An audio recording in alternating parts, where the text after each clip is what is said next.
Hey everyone, welcome to the new podcast, Griff Talk. I know you see the new background. How you guys liking it? Where me, your fellow host, Makani Thornhill, will talk about pop culture, music, film, and what's going on around us, whether it's in Philadelphia or around the world. I'm here to share my thoughts and opinions, but most importantly, build a space for conversation. So today we're gonna start off with some things that are going on locally in Philly.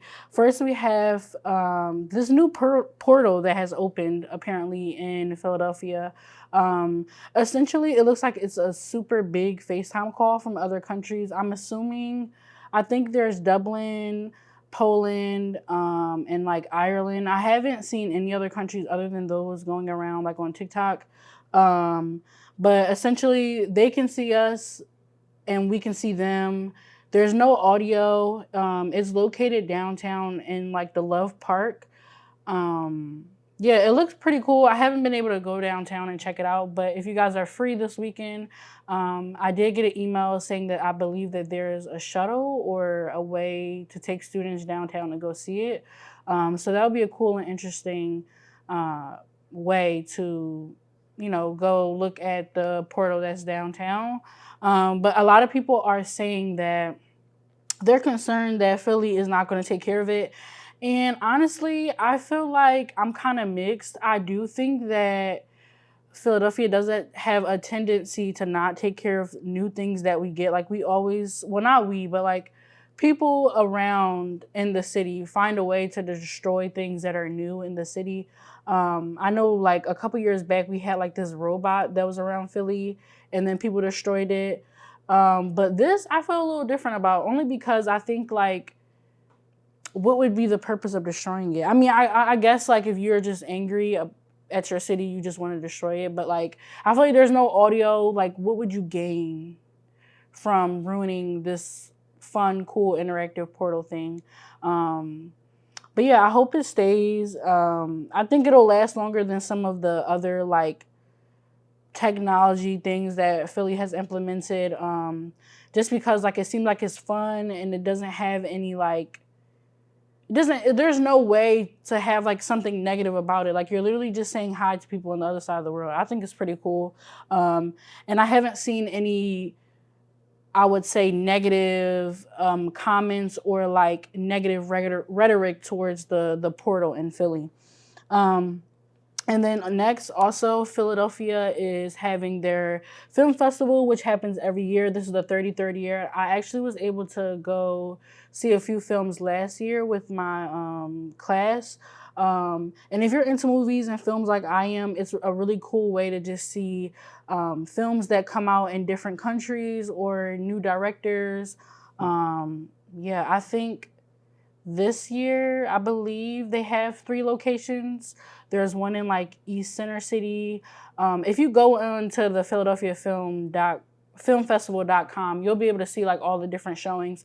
But it ends this weekend, so I just want to let you guys know about it. Students, if you bring your student ID, you'll be able to pay $17 for your ticket instead of like the regular price, which is like 20 or 24, I think.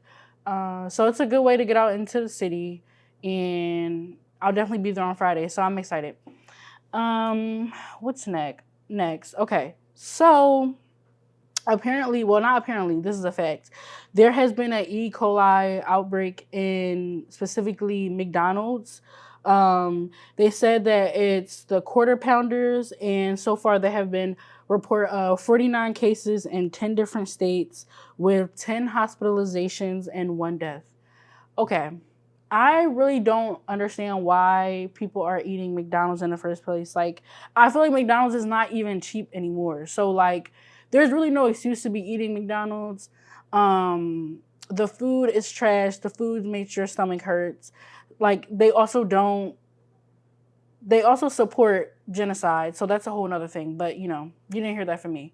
But yeah, I personally feel like people should just not be eating McDonald's anyway, because it's not as inexpensive as it used to be because of inflation. And then also like the food quality is just trash. The customer service is trash. The ice cream machine never works. Let's just all just take a vow to go to Wendy's.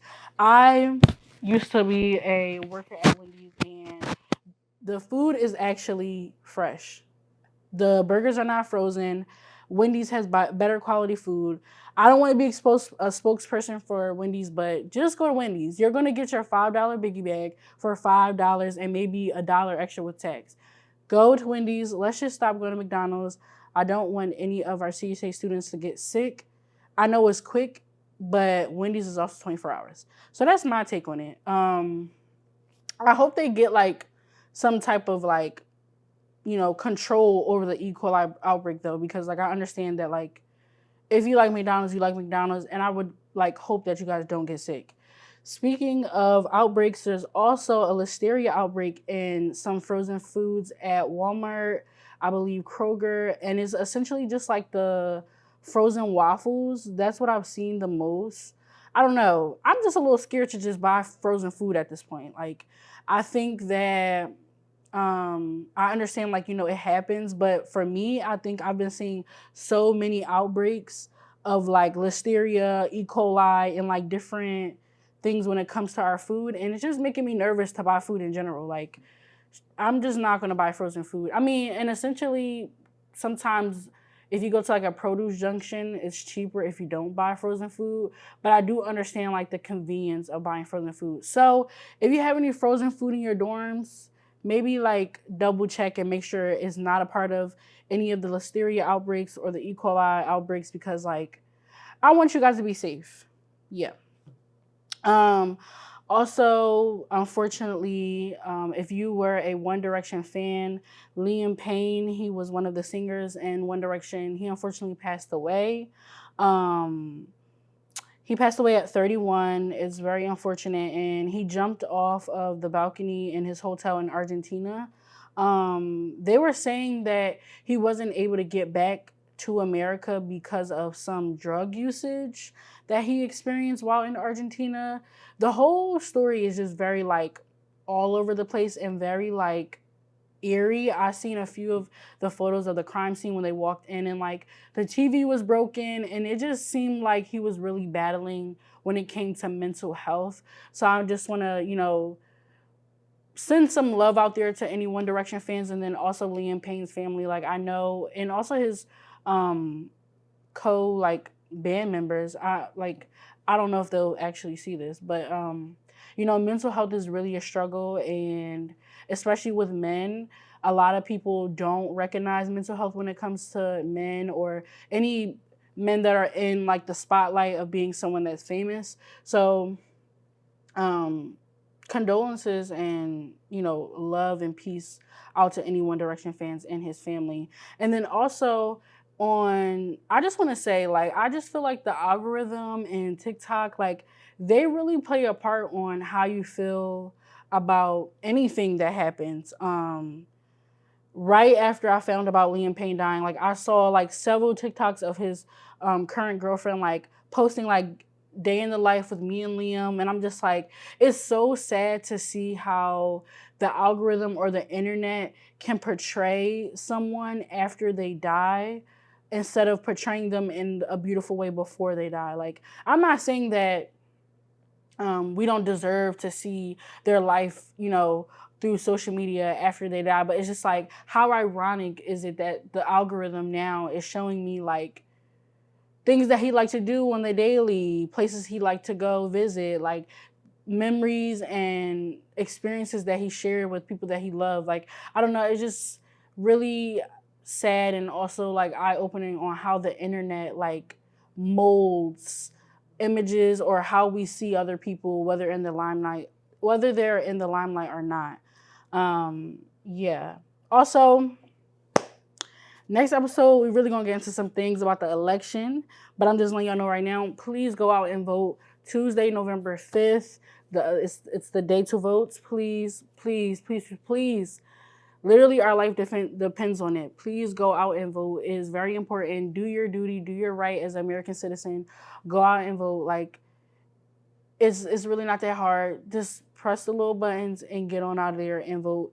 I'm not going to tell you who to vote for, but just make sure you use your right to vote, because this election is super important. It has a lot of things that are in risk, like women's rights, education for kids. Like, this is not a game, and I feel like the internet is playing into it and making it seem like it's a game and making memes. And this is not the time for think pieces. This is not the time to be joking and making memes. This is very serious.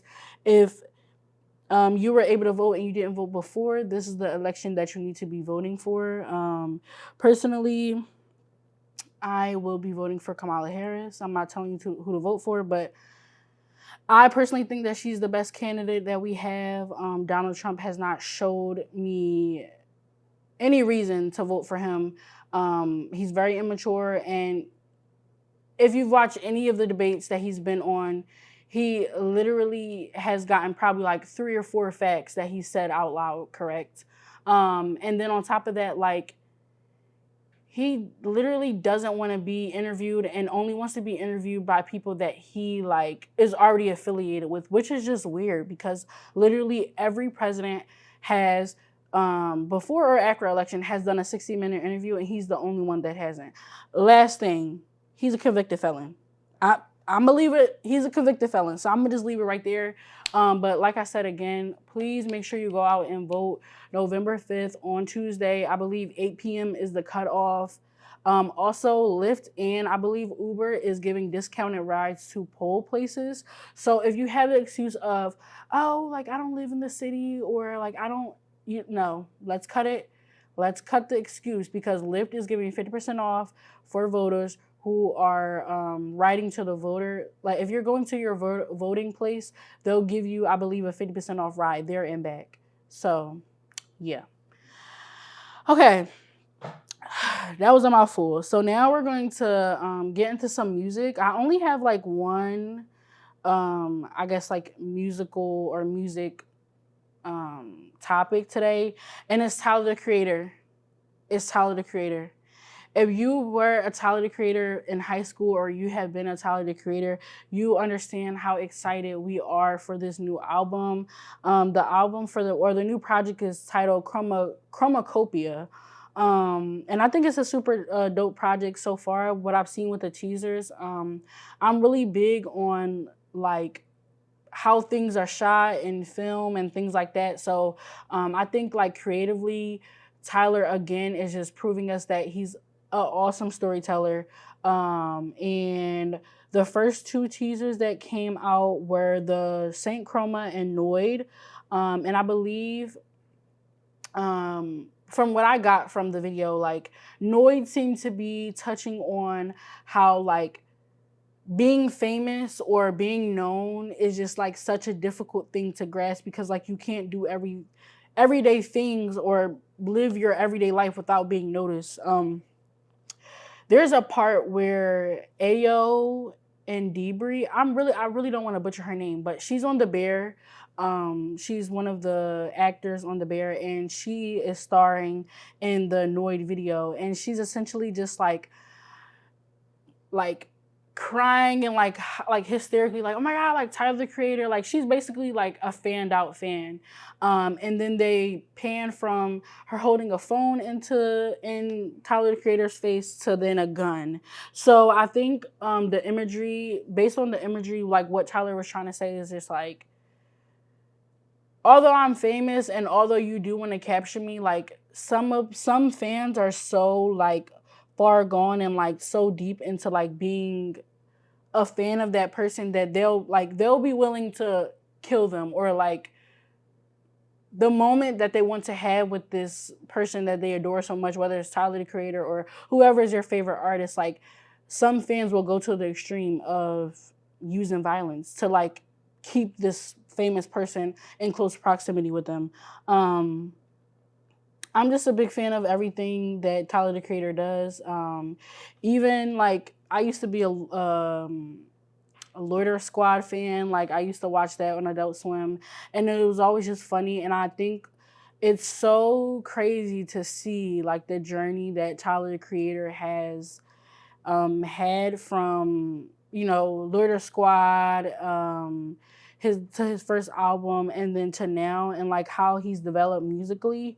Also, I'm really excited because I don't want to say that I don't want to just like confirm and say that this is the truth.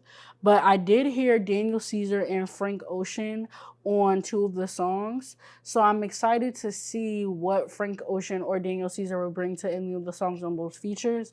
Um, I just want to thank Tyler the Creator for sharing Frank with us. Frank has been missing for a long time. And when I say Frank, I mean Frank Ocean.